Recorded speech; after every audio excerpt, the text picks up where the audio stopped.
All right, good evening, everyone. Today is Sunday, April 5th, and here is our video update for the week. Before I get started, there is someone very special to me who would like to say hello to you all. So you can slide on into the screen. This is my daughter, Sophia, and she's been wanting to say hi. So you can, how old are you, Sophia? 8, yeah. Yes, So she's in 3rd grade. And are you at home right now? Yes, we've been in quarantine together for 24 days. All right. Bye, Sophia. Bye. Okay. So she wanted to say hi. What I'm going to do now is I'm going to share the screen because I want to pull up our syllabus, okay, and go over a couple of things first, okay? So we are currently right in the middle of week 3, okay? And so you guys have, almost everyone has turned in their first essay, which is fantastic. I have almost all of them graded. When I'm done grading everyone's paper, I will post grades to Canvas. Then what I think I want to do, since when we were planning this class, I was planning to see you in person. I think I'll hang on to everyone's papers and maybe just mail them back to you, all of your assignments. So the 4 assignments that you guys turn in, the 2 lesson plans, and then the 2 essays, I think I'll mail everything back to you guys just through paper mail, if that's okay. Because it's going to be a little challenging to scan when the average paper is 4 pages and there's 43 of you, and I'm working from home, so I don't have a professional scanner. I will scan the cover pages where I've given the most feedback so that you guys can see that now. But then I'll just send a packet back to you guys at the end of the semester. If someone desperately needs their paper back before then, shoot me an email and I'll see if I can get it out to you sooner. Okay, so there's that. I should have grades up just within a day or two, almost done grading everything. So before we get into our questions and our discussions from this week, I wanted to just kind of go over the syllabus a little bit with where we are and what assignments are due, okay? So if you'll see for online class 4, okay, it says lesson plan 1 is due by 4/16, okay? So that's not this Thursday, but the following Thursday. Lesson plan 1 by 4/16. Coming up this Thursday on the 9th, we'll have 2 new discussion questions. And again, you have to respond, you have to make an original post, and then you have to respond to 2 peers, okay? I do want to link, I want to go down to the bottom for a moment. And within your syllabus is the template for the North Park University lesson plan. This is the template. I thought I fixed this. Okay, so that's not there. We'll close that one out. I have the template. I will link it again. Here we are. No, not there. Okay, I will link that before we're done. In fact, I'm going to pause this for just a second. So hang on. I'm going to stop our share. Give me just a second. All right, I am back. I know for you guys that was like 2 seconds. For me, it was an eternity. No, it wasn't. Okay, so now I'm going to go back to the screen share. I have linked this, and it better work. So I'll go over here. Okay, and let's make this a little bit bigger. Okay, so for the lesson plan, at the bottom of our syllabus, I have linked our lesson plan. And here it is, okay? This is the format that your lesson plans need to be turned in on, okay? So at the top, it will say North Park University, School of Education, lesson plan. You can take the word template out of there, okay? So I'll make that blue. Anything that is in blue should not be in your final lesson plan. These are just things to guide you.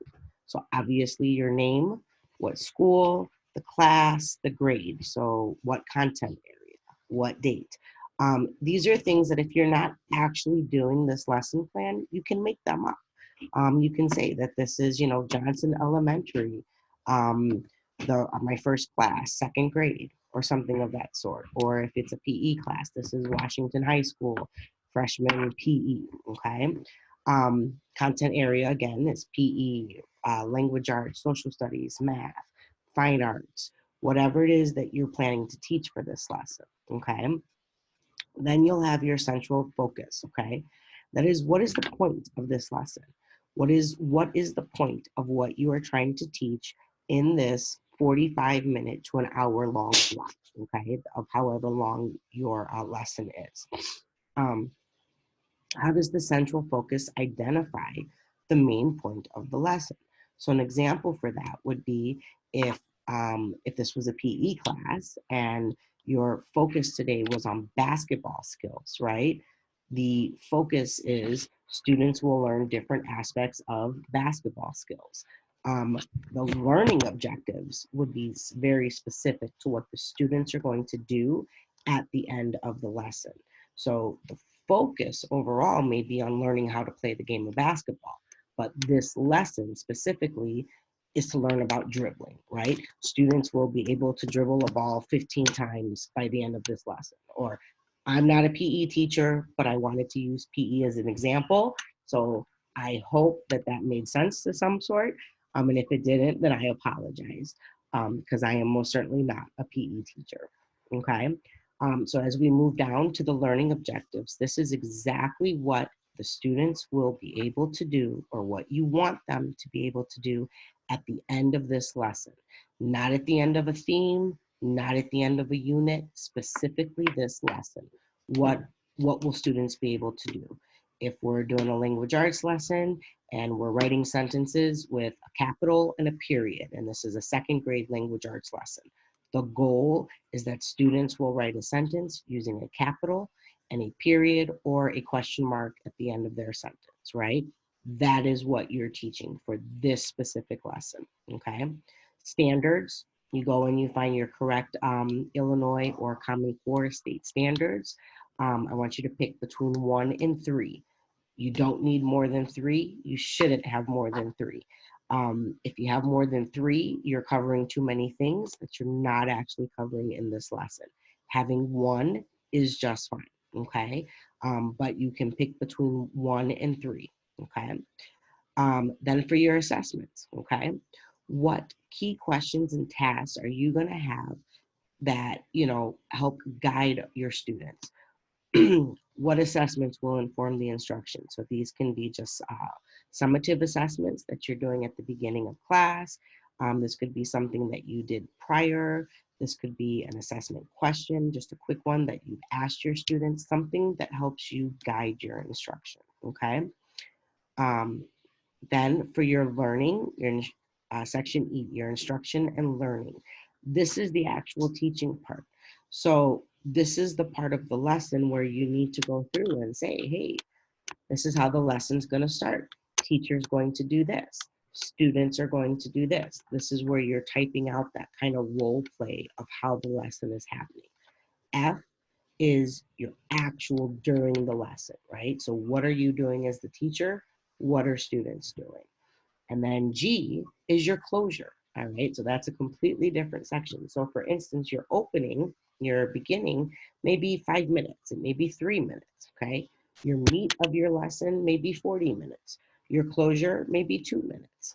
You may have your time set up differently. You may have your opening at 10 minutes, your meat at 30, and your closure at 10 minutes, okay? Those are things that you have complete control over as to how long you want this lesson to go, okay? Then we have the support for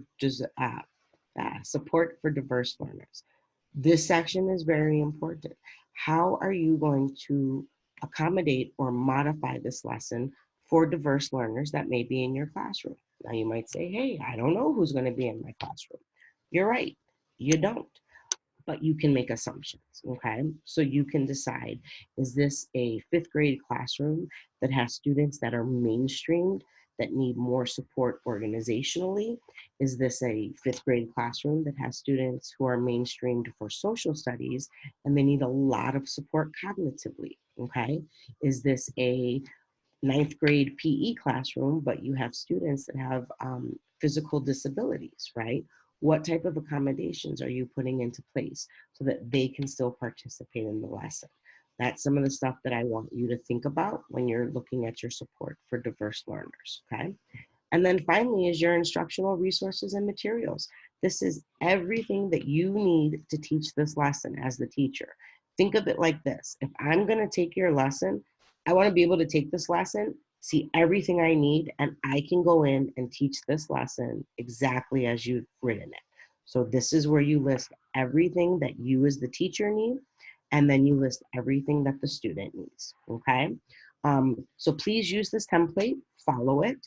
Everything that's in blue should not be on your final lesson. Those are questions that are put there just to guide it for you, okay? When this lesson is done, you guys will email it to me, okay? There are no links within Canvas. I did not set anything up that way. I'd like all of our assignments emailed to me. So you can either email it to Elizabeth Pikes at Gmail. You can share it with me on the drive, or you can email it to the North Park email address, epikes@northpark.edu. If you do it through Gmail, through the drive, you have to give me permission to access the paper, okay?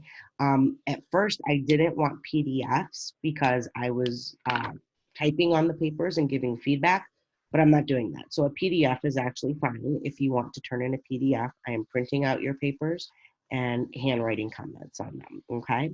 So a PDF is not a problem. I know earlier I said it had to be Microsoft Word. That was because I was editing within it. Not doing that now, so a PDF is just fine if you want, okay? But I do ask that it's emailed to me. All right, so let me clear this out. So that link works. I just did it. So it's at the bottom, MPU lesson plan, okay? So then a couple of emails about our second essay. So I wanna go into that a little bit, okay? And so this is using assessment to inform instruction. So by the time you get started on that essay, we're going to be into this book, okay? Assessment and Student Success in a Differentiated Classroom. So this is going to be your guide more so towards that essay. And the focal point of this essay, right, is that you're thinking about your lesson one. So the one that you're turning in on the 16th of April. You're thinking about that lesson. You're thinking about how it was set up. And if you're able to teach that lesson, that's great, but that's not a requirement for this class. The requirement is, though, to think about how did this lesson go? What could you have done differently, right? Because we have it set up in such a way that all students are going to do this, this, and this. But that's not the reality of things, right? Some things don't go the way we planned. And so what you're doing is looking back at this lesson and reflecting on it and reevaluating it and seeing what could you have done different and how could assessment have helped you do something differently. Okay, how can you differentiate lesson two so that it fits the needs of more students? So if you have students that finished very early, are overachievers, what can you do in lesson two that's going to be able to accommodate them? If you have students who weren't really getting the lesson, what can we do in lesson two to make sure that we're feeding that we're fitting their needs as well? Okay, so if you look here on our syllabus, I kind of go into a lot of detail, okay, about what this essay should entail, but it's essentially, what do I need to think about when determining the next steps for my teaching? After next week, we're going to get into this book. We're going to start right at the beginning. If you want to read ahead, that will help guide you more for the second essay. You don't have to. I've set up about 2 weeks in between each assignment, which I think should be, and I would hope is enough time for you guys. But if you have time, you're more than welcome to start reading in the second book.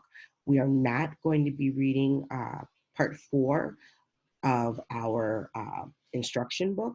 I highly recommend it, but just because of time, I had to cut that part out, and we're going to be moving on to a differentiated classroom. okay? But essentially, you're looking at what can I change to inform my teaching to fit to meet more students, okay? Either those that have excelled or those that are not making it, or those that are there, but what can I do to enhance that learning? That's kind of the point of essay number 2, okay? Um, I think that's all. Well, no, we'll go over just the schedule for a moment, okay? So here we are, like I said, in the middle of class 3. We're on to class 4 next week. First lesson plan is going to be due on April 16th. The second essay is not going to be due until April 30th. So we have a little bit of time on that. So then the other thing, I'm going to take it off of the screen share for a moment. No, I don't want a new share. I want the share to go away. Zoom and I are not always the best of friends. Maybe we are. I don't know. Make it bigger. I don't know what's happening. Oh, stop share. Okay. So then, for our discussion post this week, I think that there were some really good discussions going on. A couple of things I wanted to hit on. Okay. So one post, just in general, got on the topic of noise in a classroom, right?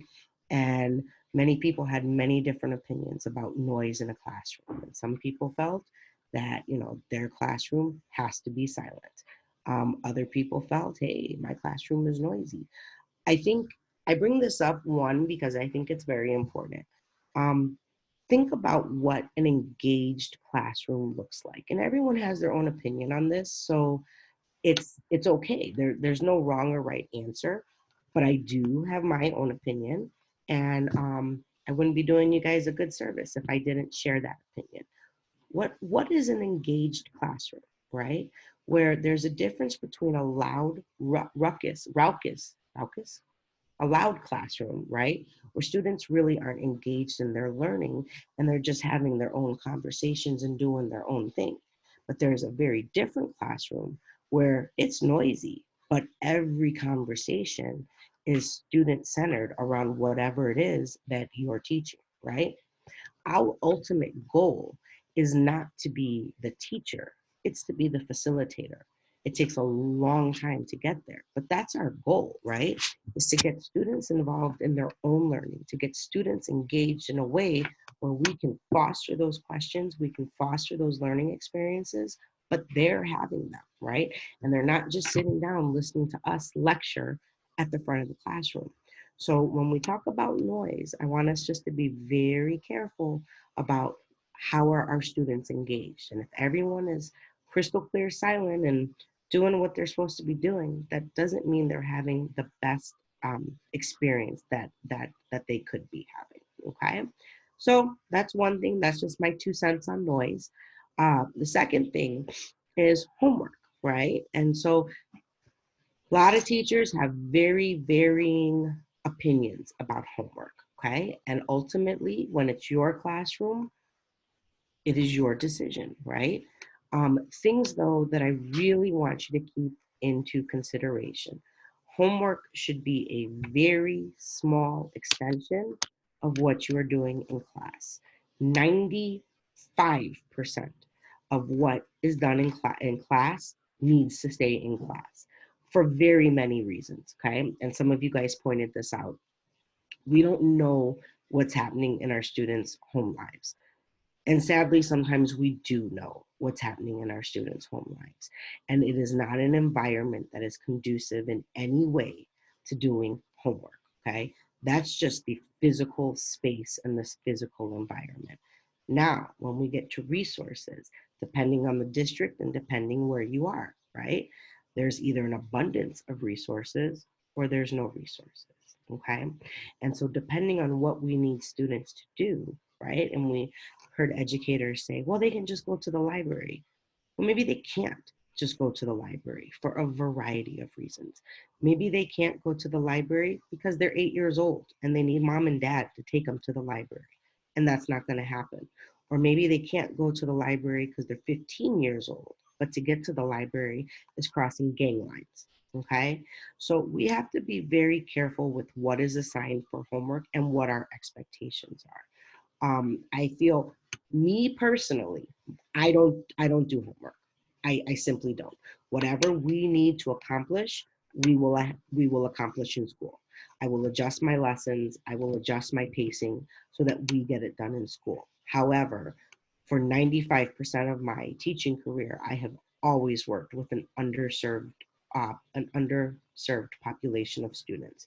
So the environments that they were coming from at home, homework was not a possibility. For the very short time that I worked in a district that had an abundance of resources, homework was expected. Um, I still didn't do homework because I was still working with a population of diverse students, and they worked their tails off during the day. Home was a different story. So with homework, I just always want you guys to kind of keep that in the back of your minds. Um, where are your students at, right? What are they really capable of? And we may have students that will say, well, they're lazy and they just don't want to do it. There may be some truth to that, and there may be a lot of other environmental factors, okay? Um, so that's it for class-wise. The next thing is just, again, just a quick check-in to see how you guys are doing. We're on, in my family, my household, we're on day 24 of our quarantine. We went into a quarantine mode on the 13th of March. So it's been a long time, all three of us together and happy and lovey. Yay. But I do want to check in on you guys as best as I can. I have had a few people reach out to me. So we are either speaking on the phone or we're going to do a Zoom to kind of have a face to face. If you need that, please reach out to me and we can set that up. Okay. Whether it's to talk about class or you just need to talk to somebody, please reach out to me and we can set that up. Um, and so that's about it for this week. This was a longer video. And then I am working on my iMovie skills. So if I do this right, there's going to be like a after credits special scene that lets you guys see just the depths of the madness that my family and I are going into. So that's the fun part of the video. But see, this time I kept it for the end. There, Sophia. All right. So I want you guys to have a great week. Email me, reach out to me if you need anything, and we'll talk. Oh, and I'll be emailing out the notes that I have for for part 2. So I have that. I'll be emailing those out to you guys soon, and just have a good week. All right. Bye.